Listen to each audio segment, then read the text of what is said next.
Revenge may be a dish best served cold, but clapbacks are the best when they're piping hot. Everyone gets a taste, including when the world's most infuriating know-it-all dared to challenge an expert. Buckle up. These are so hard-hitting, you might get whiplash. My stepdad used to take great joy in making life difficult. One of the things he enjoyed most was interrupting me while I was washing dishes, thrusting his hand into the water and shouting, "This water is freezing! You can't possibly get dishes clean with cold water." Then he'd make me drain it, get the water piping hot, and wash all the dishes over again. These episodes would make me weep and feel utterly defeated. Then he'd just stand there, grinning smugly before walking out of the kitchen prideful. No matter how warm the water actually was, he always did this. One night, I finally had enough. I heated a large pot of water to boiling point on the stove, then poured it into the sink along with some dish soap. I filled the sink with the dishes. I then stirred them with a wooden spoon to mimic the sound of washing dishes. As expected, I soon heard his footsteps approaching. The moment he walked into the kitchen, I stepped aside to let him reach the sink. He plunged his hand into the boiling hot water. His hand shot out of the sink so fast, it was almost invisible. His reaction was incredible. He didn't utter a word. He only cast a look at me, a mix of anger and admiration, and quietly exited the kitchen. That was the last time he ever tried to check my dishwater temperature. I was cruising in my car with my girlfriend, and we stopped at a traffic light. A couple of guys in a swanky Porsche pulled up next to us, trying to bait me into a race, but I declined. After all, we were on a date, and I was trying to impress her with my gentlemanly behavior. They didn't like that, and started throwing offensive comments about my girlfriend, which really got my blood boiling. I knew I had to teach them a lesson. When the light turned green, I hit the gas, and the car shot ahead of them. Just as soon as I passed them, I slowed down.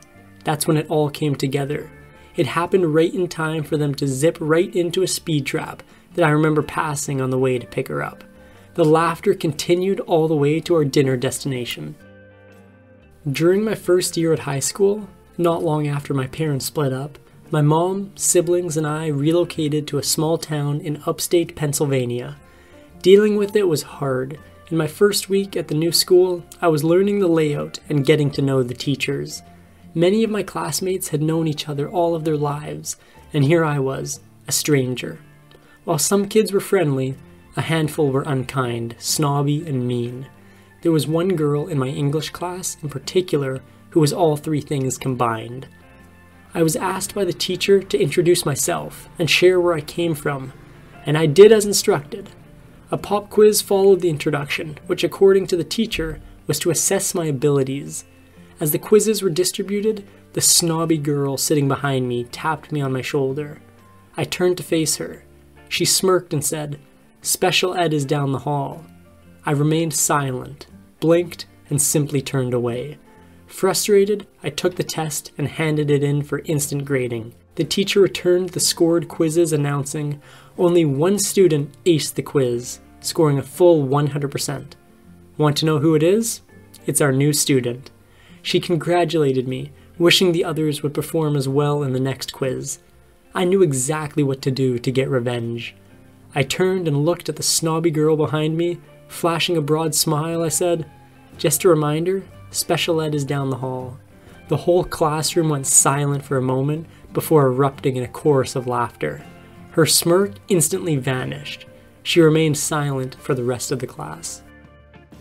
When I was 21 and my little brother Kenneth was just 11, we decided to spend a Friday at the lake. Since I didn't have work, we spent the whole day together. Around lunchtime, we headed to a local burger joint that had a pool table. Kenneth, being intrigued, watched 4 college guys play, putting $1 on each game. The ones who challenged had to pay 25 cents for the game.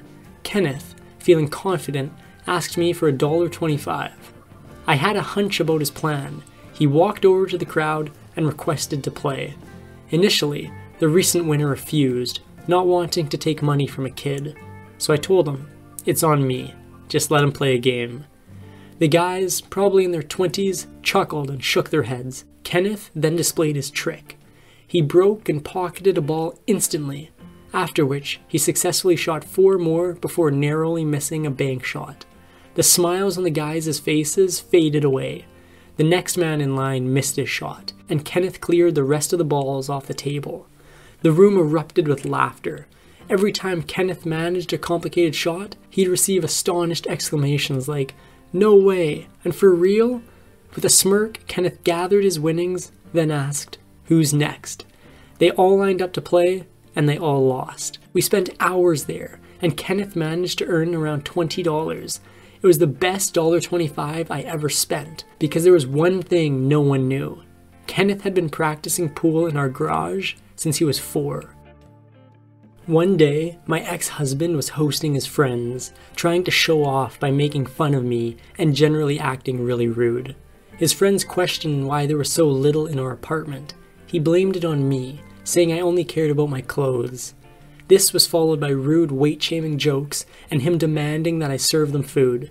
One of his friends tried to intervene and told him that he shouldn't talk to me or anyone else in such a manner. His response, however, was simply infuriating. He just shrugged it off and laughed.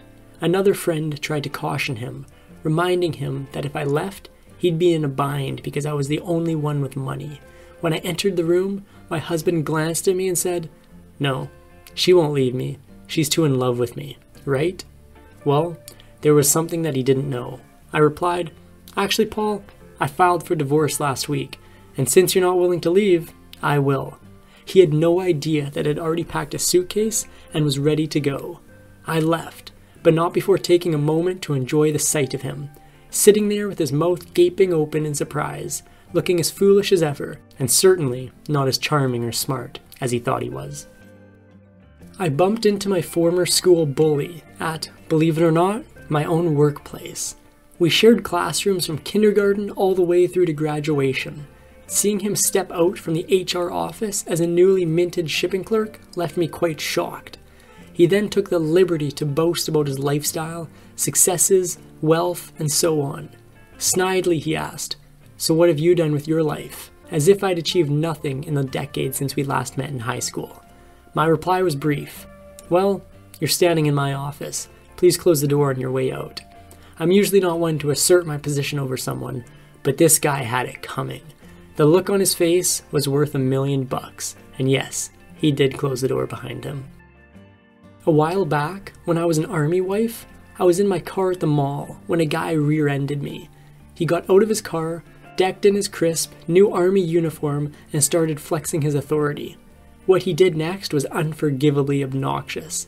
He made it clear that he was in the police force, tried to intimidate me, and declared that he hoped I had good insurance. I stayed calm until he wanted to see my insurance. I knew just what to do to put him in his place. I proposed he dial up my husband for the specifics. After all, my husband happened to be his brand new boss, and ranked much higher than him. I must admit, seeing him lose his bluster was priceless, and the icing on the cake? He was later hauled into the office and got a good talking to for unfairly asserting his authority on a civilian. I was handling the counter on an incredibly packed Saturday. We were swamped with customers, but I'm an old hand at this. I'm also a pro at giving change. I checked out a lady at the cash register and told her the cost, which came to $10.15. She fetched $50 from her wallet and started rummaging for spare coins in her purse. I moved on to the next customer, accepted their money, and was ready for the third in line. All this while, I kept an eye on the First Lady as she continued to search for coins. That's when she tried to pull a scam on me. She sneakily slid her $50 back in the purse and held out her 15 cents, anticipating change for her non-existent $50 bill. I calmly pointed out that she didn't hand over the $50. Both my colleague next to me and I noticed her taking back the cash. Because of her, the queue had now started to pile up. Her husband showed up to check the commotion. She claimed loudly, I gave him $50, which he doesn't recall receiving. It was loud enough for the growing crowd to overhear. Highlighting the presence of the security camera above my head, I challenged her disputed claim. She smugly demanded to see the surveillance footage, a request she'd soon regret. She was sure she gave me the $50 and couldn't wait to prove it. The store owner, upon hearing the fuss, came over to mediate and review the CCTV footage. It was plain as day. She clearly pocketed the money in the footage. She had to admit her mistake.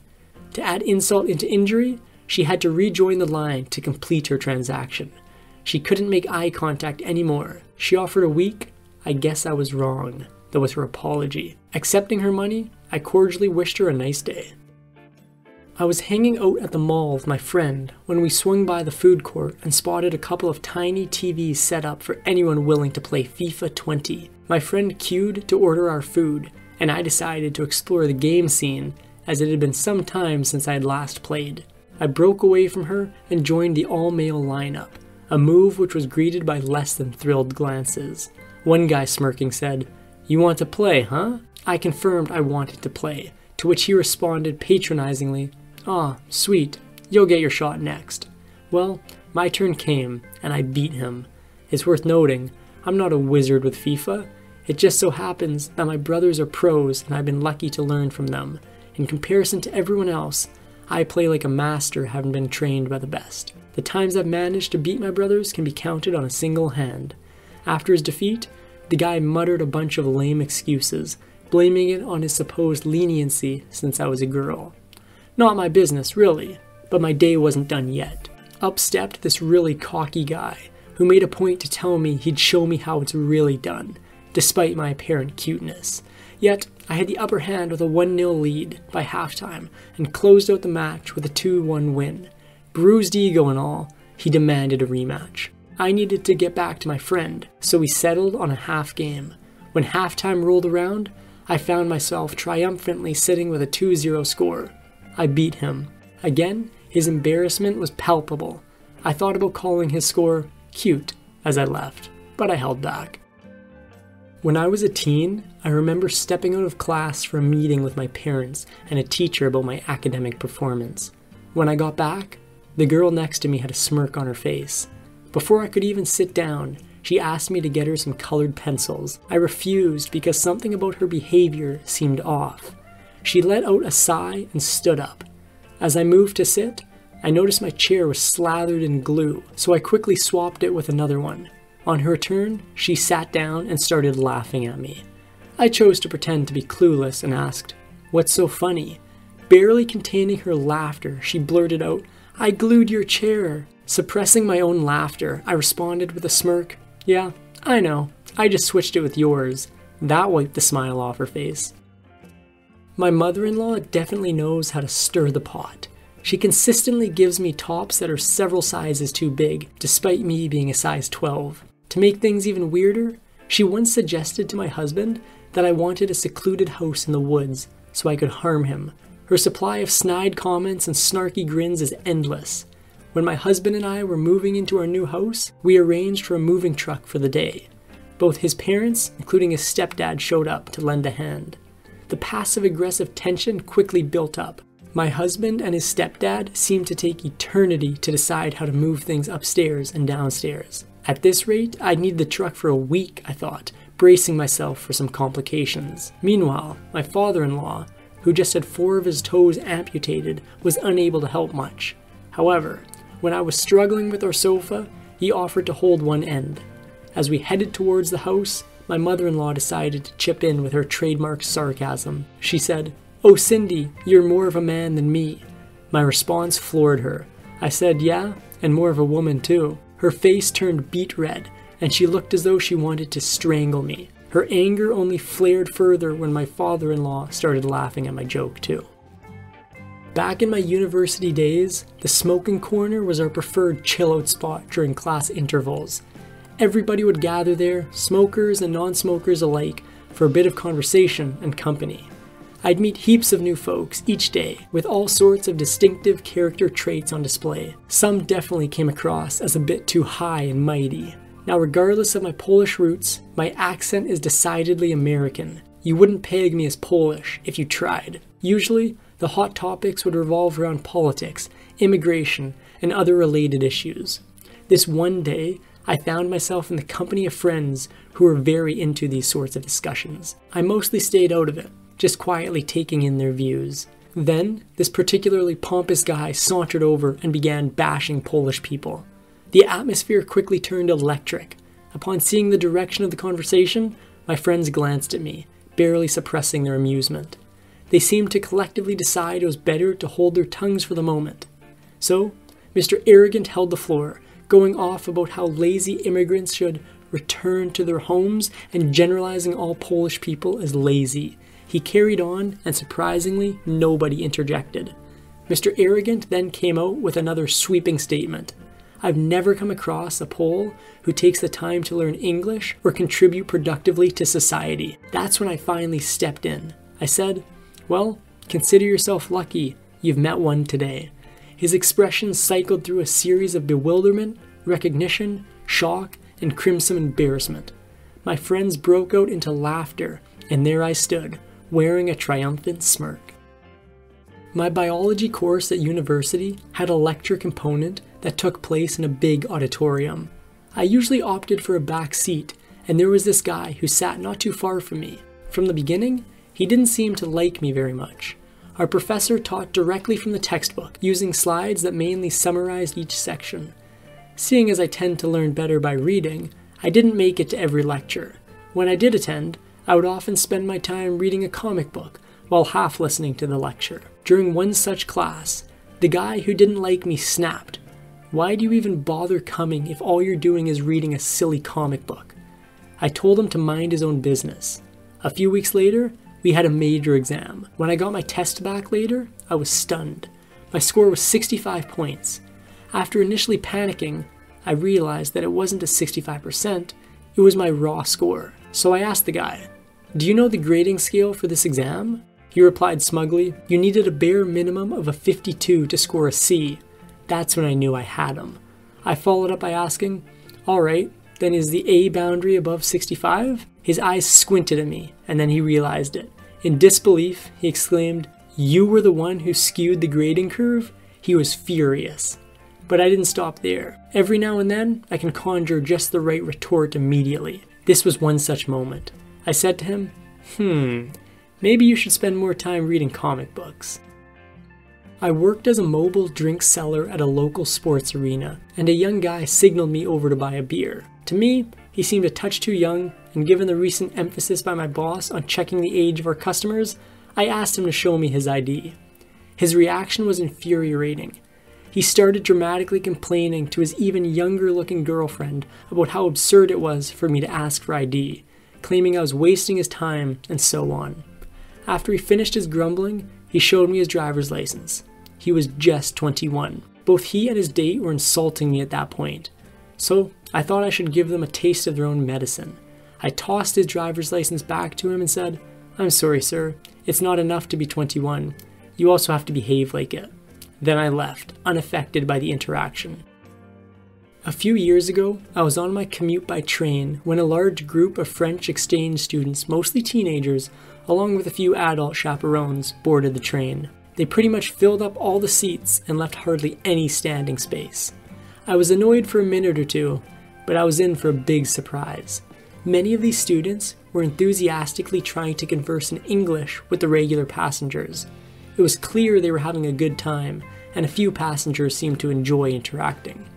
Everything was going great until one of the adult supervisors spoiled it. In French, she declared to her students that there wasn't any point in talking to any of us because apparently American people are too stupid, her exact words, to speak proper English, let alone French. As my stop was nearing, I was fuming.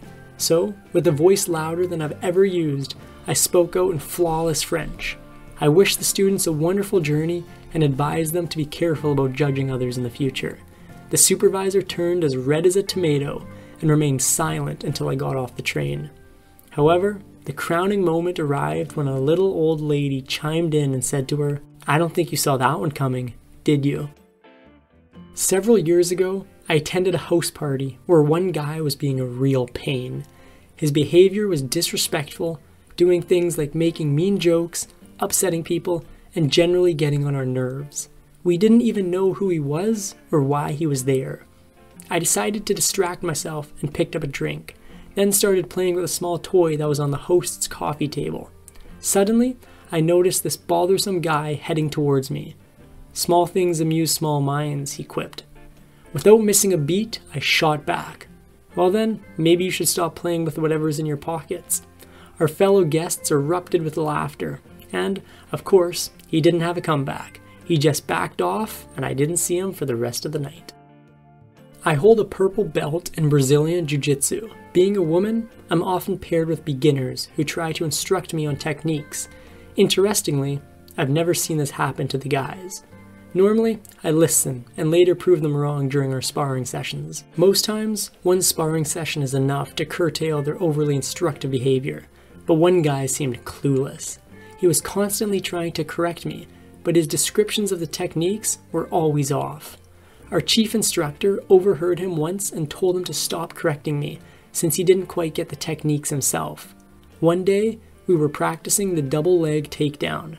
I've got 6 years of experience coaching these techniques, especially to kids, so I know my stuff. When we were practicing, I did a gentle takedown, but he protested, insisting I was wrong. I assured him I was not, but he persisted, so I decided to set him straight. Directly looking into his eyes, I glanced down at his white belt and mine. Then I shifted my gaze back to his eyes and simply said, "Huh." I then brought him down hard, putting my full force behind the same move that, accordingly to him, was incorrect. Let's say he never dared to correct me after that. My ex-wife and I had hoped for a friendly divorce, but it didn't go as planned. We decided to draft a plan, and I took it to a young and inexperienced lawyer to review it. Her inexperience wasn't much of a bother, as we just needed her to look over our document. She did it, and told me she had some concerns. I then discussed these issues with my wife. My ex-wife wanted modifications to be made. When these changes weren't enough, she hired the top-notch lawyer in our small town. This lawyer has a reputation of being unbeatable in court, especially locally. However, I had a trick up my sleeve. Another lawyer, based about 45 miles away, was ready to take him on. He confidently told me he's outsmarted him on several occasions already. Then came our first court appearance. No one knew I had switched lawyers. Coincidentally, my previous lawyer also had a case on the same day, so she was present in court. My ex-wife and her lawyer, unaware of the change, mistakenly thought the young lawyer was still representing me. They were already celebrating what they thought would be a checked win, but when our case was called, the young lawyer remained seated while my new, renowned attorney stepped up with me. I vividly remember the look of shock on her lawyer's face. A brief, hushed discussion ensued between my ex-wife and her lawyer. From that moment on, my ex-wife became far more agreeable in our negotiations. At my government job, we have to renew contracts every 5 years, and there aren't many similar roles around here. As a result, I'm somewhat dependent on whichever contracting firm takes over. One day, the manager of the new contracting firm wanted to chat with me. I told him I didn't have much time because I had an appointment in an hour. He started off by rattling off some duties of the job, and then he said something that made my blood boil. He told me that I was earning too much based on my age and experience. He went on to say, "You're getting the same pay as those who have worked here for 3 decades. If we are to transfer you to this contract, your salary would need to be cut by $10,000. He smirked as if implying there was little I could do about it. With a calm response, I stated, "That's unfortunate." He didn't know then, but it was indeed unfortunate for them. I went on to say, "Well, unfortunately, I have to leave for my job interview, and given what you've just said, that's an appointment I can't afford to miss." His smirk vanished. He stuttered a little and then asked if I'd be in the office the following day, or Friday. My reply was, "No. Unfortunately, the company I'm currently with is flying me to Maryland for an interview with another team because they'd like to keep me on their books." He really thought he had me backed into a corner before I let that one drop. We said our farewells then. That was the last time I ever saw him. The next day, the new firm sent me a job offer that actually included a small pay increase. I'm a full-time dad, along with having other roles. My wife's employer hosts an annual dinner at a classy restaurant, where spouses are invited. It's a nice change, given the complimentary meals and some decent company among my wife's peers. However, at this gathering, one of her co-workers went from normal to unbearable. He spent the entire evening bragging about his income and trying to assert his masculinity. At the same time, I'm engaged in a friendly conversation about my recipes with other colleagues. Not too long after, this gentleman made a side remark implying I would make a good housewife. I simply looked him right in the eyes. He is in his 30s, a bit short, balding, moderately fit, yet not really overweight, trying hard to overshadow everyone else's masculinity around him. I wanted to shut him down so bad. Then he turns to me and asks, "So what do you do?" It's rather irritating, given he has been a part of conversations about me managing household chores and parenting tasks. But there was something else about me that he didn't know. So I confidently told him, "I'm a blacksmith." The hint of pride in my voice caused a visible deflation in his artificially masculine facade. He wasn't so annoying after that. A couple of months back, I was at a slumber party with some friends. We decided to play a game of truth or dare. There was one girl there who I didn't really get along with. I opted for dare, and she dared me to leap out of the window. I immediately started welling up. She was more than aware that a friend of mine had tragically taken her own life in a similar way. Regardless, I swallowed my tears and took the leap from the ground floor window. Then it was her turn. She opted for a dare too. I decided to dare her to head home. What she did next shocked me. She actually left. Watching her smug smile vanish, that was just the best feeling ever. She couldn't really say no, as the other girls, also ticked off about her window dare, pressured her into accepting my dare. One night after school, I swung by the drive-thru and passed the cashier a $20 bill for my $6 order. She gave me back $4 in change, then promptly closed her window, signaling me to move on. I didn't budge though. I knocked until she reopened her window amidst the sounds of irritated honking from behind. When she asked what the problem was, I calmly pointed out, "You owe me $14, not $4 in change." Insisting it was a $10 note I gave, she started to shut her window again. So I requested to speak with her manager. I wasn't completely certain if I'd given her a $10 or a $20 bill because it was late, but I had a trick up my sleeve. I'd made it a practice to memorize the serial numbers on big notes after a similar incident. The manager, after hearing me out and looking over the receipt, highlighted that the cashier had recorded receiving $10. All the while, the cashier glared at me with a smug, "I told you so" impression. Not backing down, I asked the manager to check the top $20 bill in the drawer. Then I told them the serial number. They confirmed the serial number matched and asked me to repeat it. The look on their faces was priceless. Finally, getting my rightful change along with an apology, I moved on to pick up my food at the next window. When I mentioned that I have a PhD in physical chemistry, a software engineer smirked and asked, "What can you do with that?" I'd spent several years as a scientist, but I skipped over that in my response. Instead, I kept my salvage simple. All I did was utter my famous last name, and that was enough to leave him speechless. As soon as he heard it, he recognized it from a major project I did for Microsoft. But I played it cool. I simply said, "I took the initiative to learn coding, so I'm currently an IT consultant. Actually, I did all the complex math for a giant database merging project at Microsoft." He only managed to mutter a surprised, "Oh," and yes, his smirk had vanished.